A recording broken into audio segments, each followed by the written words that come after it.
क्या आप एक ऐसे इंसान के सीक्रेट्स जानना चाहते हैं जिसने लिटरली जीरो से स्टार्ट कर अपने फोकस को मास्टर कर अपने आप को दुनिया का one of the richest person बना लिया था। आज की इस वीडियो में हम जानेंगे हु वाज एंड्रू कार्नेगी और कैसे इन्होंने अपने आप को 19th सेंचुरी में एस्टेब्लिश किया। इसके साथ साथ हम उनके उस यूनिक माइंडसेट और उनके कुछ सक्सेस प्रिंसिपल्स के बारे में भी जानेंगे जिसे अपनी लाइफ में इम्प्लीमेंट कर आपके और मेरे जैसा एक ऑर्डिनरी पर्सन भी अपनी पर्सनल डेवलपमेंट की पीक पर पहुंच सकता है। तो वीडियो को एंड तक जरूर देखिएगा क्योंकि ये बहुत वैल्यूबल होने वाला है। फर्स्ट ऑफ ऑल मैं आपको एक चीज क्लियर कर दूं कि अगर आप इस वीडियो पर ये सोच के आए हैं कि इस वीडियो में मैं किसी बिलियनर को एक्सपोज करूंगा या उसके डार्क सीक्रेट्स बताऊंगा, तो विद ड्यू रिस्पेक्ट आप इस वीडियो को यहीं छोड़ सकते हैं। क्योंकि देखिए, अगर कोई भी इंसान इस दुनिया में वेल्थ और इन्फ्लुएंस के मामले में टॉप पर पहुंचा है ना, तो कहीं ना कहीं उसके हाथ गंदे हैं। फिर चाहे आप JP मॉर्गन की बात करें, आप रोथस्चिल्ड फैमिली की बात करें, आप जॉन डी रॉकफेलर की बात करें या फिर आप एंड्रू कार्नेगी की बात करें, तो ऐसे में अगर मैं भी आपको उनके डार्क सीक्रेट्स ही बताऊंगा तो वीडियो तो इंटरेस्टिंग बन जाएगी, मेरा फायदा हो जाएगा, बट इससे आपको कुछ सीखने को नहीं मिलेगा। और मेरा मानना है कि अगर कोई भी इंसान मेरे चैनल पर आए तो उसे कुछ ना कुछ वैल्यू मिले। क्योंकि देखिए, अगर मैं आपको किसी इंसान के 5 नेगेटिव पॉइंट्स बताता हूँ, उससे अच्छा है मैं आपको उस इंसान के 5 पॉजिटिव पॉइंट्स बता दूँ, जिसमें से अगर एक को भी आप अपनी लाइफ में इंप्लीमेंट कर लेते हैं तो आप कहीं ना कहीं अपनी लाइफ में प्रोफेशनली और पर्सनली ग्रो कर सकते हैं। तो अगर आपको मेरा ये इनिशिएटिव अच्छा लगा so make sure that you hit the subscribe button and let's get started. 1835 में स्कॉटलैंड में जन्मे एंड्रू कार्नेगी की लाइफ बहुत छोटी सी एज से ही बहुत हार्डशिप से गुजरी है।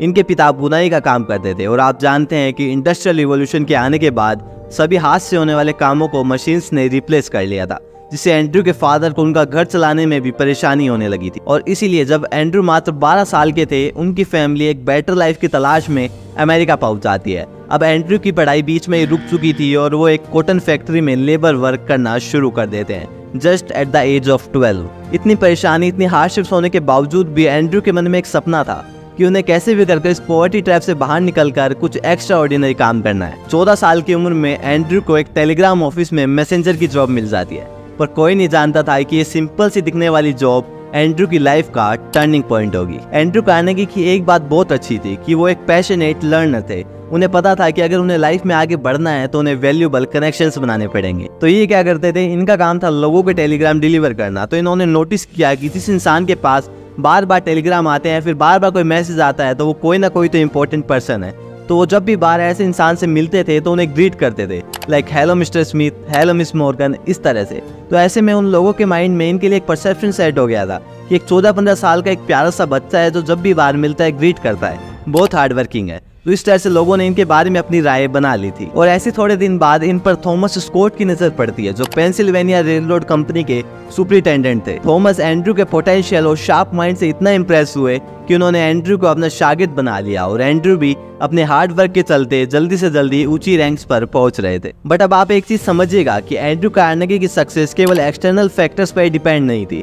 उनके पास एक यूनिक और वी कैन से एक रेयर माइंडसेट था जो उन्हें हमेशा आगे बढ़ने के लिए मोटिवेट करता था। उन्हें अपने आप पर एक अनवेवरिंग बिलीफ था कि सर्कमस्टांसेस चाहे कैसे भी हो, मुझे सक्सेसफुल होना है। और यही एक सबसे इंपॉर्टेंट चीज है जो हमें एंड्रू कार्नेगी से सीखनी चाहिए। एंड्रू कभी भी अपनी रिस्पॉन्सिबिलिटीज से नहीं भागते थे, वो हमेशा ऐसे अपॉर्चुनिटीज की तलाश में रहते थे जिससे उन्हें कुछ ना कुछ सीखने को मिले और वो अपनी लाइफ में ग्रो कर सके। और इसी चीज का एविडेंस हमें पेंसिल्वेनिया रेलरोड कंपनी में एंड्रू की जर्नी में भी देखने को मिलता है। केवल 6 सालों के अंदर अंदर एंड्रू एक टेलीग्राम मैसेंजर से कंपनी का सुपरिटेंडेंट बन जाता है।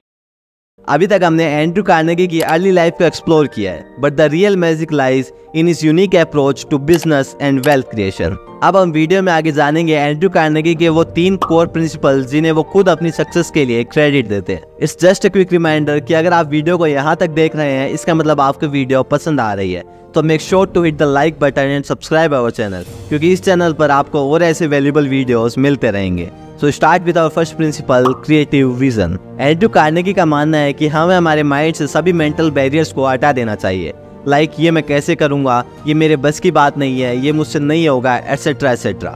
बिकॉज अगर हम हमारे माइंड से सारी लिमिटेशंस को हटा देते हैं तो हमें अपने आप ही अपनी पर्सनल और प्रोफेशनल लाइफ में ग्रो करने के लिए पॉसिबिलिटीज दिखने लगती है। वो हमेशा कहते थे कि हमें हमारे चारों तरफ अपॉर्चुनिटीज को ढूंढना पड़ता है, और जब एक बार आपको कोई अपॉर्चुनिटी दिख जाए फिर उसे अपने अनवेवरिंग फोकस के साथ बिल्कुल यूटिलाइज करना चाहिए। और एक क्रिएटिव विजन वाला प्रिंसिपल आप इनकी अर्ली लाइफ में भी देख सकते हैं। याद कीजिए जब वो एक टेलीग्राम ऑफिस में मैसेंजर का काम करते थे, उन्होंने लोगों का नाम मेमोराइज कर लिया था, उनके साथ रैपो बिल्ड किया था, जिसने अनडाउटली उन्हें बेनिफिट ही दिया था, क्योंकि उन्हें पता था कि जेन्युइन कनेक्शंस की पावर क्या होती है, फिर चाहे वो कलीग्स के साथ हो, अपने क्लाइंट्स के साथ हो, इवन गवर्नमेंट ऑफिशियल्स के साथ हो। कार्नेगी ने सबके साथ एक पॉजिटिव रिलेशनशिप बनाया जिसने उनके पूरे करियर में उनकी मदद की। So the first lesson is your network is your net worth. Our second principle is organize thoughts. अब सबसे पहले जानते हैं कि हमें हमारे थॉट्स को ऑर्गेनाइज क्यों करना चाहिए। तो कार्नेगी कहते हैं कि कोई भी इंसान अगर इस दुनिया में सक्सेसफुल नहीं है तो उसका केवल एक रीज़न है कि उसने अपने माइंड को मास्टर नहीं किया है। कोई भी इंसान अपने माइंड को मास्टर कर कर अपनी हाईएस्ट लेवल ऑफ अचीवमेंट्स तक पहुंच सकता है। और ये प्रिंसिपल इसी चीज़ पर फोकस करता है कि हम प्रोक्रेस्टिनेशन से बाहर निकलकर हमारे सबकॉन्शियस माइंड का अच्छी तरह से यूज़ करें, क्योंकि कार्नेगी का मानना था कि हमारा सबकॉन्शियस माइंड एक बहुत पावरफुल टूल है जिसे अगर आपने सही डायरेक्शन में स्टिमुलेट कर लिया तो आप बिना कॉन्शियस एफर्ट के भी अपने गोल्स की तरफ बढ़ने लगेंगे।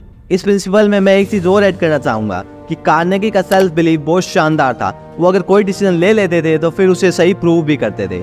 रतन टाटा सर भी कहते हैं, I don't believe in taking right decision, I take decision and prove them right. So our third principle is controlled attention. एक रिपोर्ट के अकॉर्डिंग एक एवरेज इंसान के मन में रोज 60,000 थॉट्स आते हैं। तो ऐसे में एंड्रू कार्नेगी कहते हैं कि हमें हमारे माइंड को कंट्रोल में रखकर अपने अटेंशन को पूरी तरह से अपने एम या पर्पस पर फोकस करना चाहिए। तो ऐसा करने से आपका माइंड डिस्ट्रैक्टिंग थॉट्स पर ध्यान नहीं देगा और केवल ऐसी चीज़ों पर फोकस करेगा जो आपके गोल से रिलेटेड है। और अपने इसी लेजर शार्प फोकस से एंड्रू कार्नेगी ने कार्नेगी स्टील कंपनी बनाई थी, जिसे जेपी मॉर्गन ने $480 मिलियन में खरीदा था। अब जेपी मॉर्गन के ऊपर भी हमने एक डिटेल वीडियो बनाया है, तो ये वीडियो देखने के बाद आप उसे भी चेकआउट कर सकते हैं। जब से कार्नेगी उस रेल रोड कंपनी से जुड़े थे, उन्होंने अपने फोकस को और इम्प्रूव करना शुरू कर दिया था। वो यूरोप गए, specifically Britain, to learn from the best, because Britain उस टाइम का लीडिंग स्टील प्रोड्यूसर था। पर कार्नेगी के हार्डवर्क के चलते 1890 में अमेरिका ने ब्रिटेन को स्टील प्रोडक्शन में पछाड़ दिया था। एंड्रू कार्नेगी की पूरी जर्नी में उनकी जो सबसे खास बात रही है वो है उनकी एबिलिटी टू फोकस। जब उनकी वेल्थ ने बहुत सारी कंट्रोवर्सीज को अट्रैक्ट किया था, बहुत से गवर्नमेंट ऑफिशियल्स ने उनसे सवाल पूछे कि आपने इतनी वेल्थ और इन्फ्लुएंस बनाया कैसे। तब एंड्रू ने बहुत इंटरेस्टिंग जवाब दिया। उन्होंने कहा कि मैं किसी भी एक चीज पर 5 मिनट से ज्यादा फोकस कर सकता हूँ और यही मेरे सक्सेस का रीजन है। तब सारे ऑफिसर्स हंसने लगे कि ये तो कोई भी कर सकता है, इसमें क्या बड़ी बात है। तब एंड्रू ने उन ऑफिसर्स को चैलेंज किया और आप मानेंगे नहीं कि कोई भी ऑफिसर एक सिंगल चीज पर 10 सेकंड से ज्यादा फोकस नहीं कर पा रहा था। और आज तो रील्स और शॉर्ट्स आने की वजह से लोगों का अटेंशन स्पैन और कम हो गया है, विच इज वेरी डेंजरस। अपनी कंपनी को बेचने के बाद एंड्रू कार्नेगी ने अपने आप को पूरी तरह से समाज सेवा में लगा दिया था।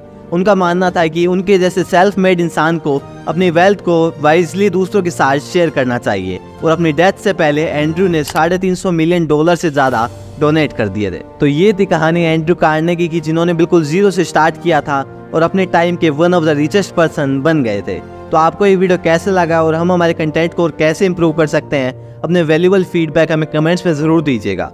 और ऐसे वीडियोस देखने के लिए हमारे चैनल को सब्सक्राइब कर लीजिए, क्योंकि ये आपके लिए तो फ्री है और इससे मुझे और वीडियोस बनाने का मोटिवेशन मिलता है। So see you in the next video. Till the time, जय हिंद, जय भारत।